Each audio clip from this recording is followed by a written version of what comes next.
రోజు దేవుని మాట. నెహెమ్యా గ్రంథము 2వ అధ్యాయము 18వ వచనం. మనము కట్టుటకు పూనుకొందము రండి, మనము కట్టుటకు పూనుకొందము రండి. నాకు సహాయము చేయు దేవుని కరుణాహస్తమును గూర్చియు రాజు నాకు సెలవిచ్చిన మాటలన్నీ నేను వారితో చెప్పి తిని. అందుకు వారు, మనము కట్టుటకు పూనుకొందము రండి అని చెప్పి ఈ మంచి కార్యము చేయుటకై బలము తెచ్చుకొనిది.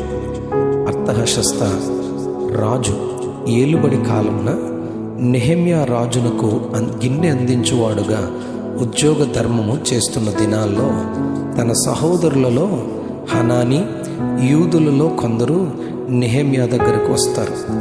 వారిని యెరూషలేము యొక్క యోగక్షేమాన్ని తప్పించుకుని యూదులను గూర్చి నెహెమ్యా అడుగు, పాపములోనున్న వ్యక్తులను దేవుని రాజ్యంలోనికి తీసుకుని వచ్చే పనిలో మనము కూడా కట్టుటకు పూనుకొని ఈ మంచి కార్యము, సువార్త కార్యమును జరిగించు విషయంలో బలము తెచ్చుకోవాలి.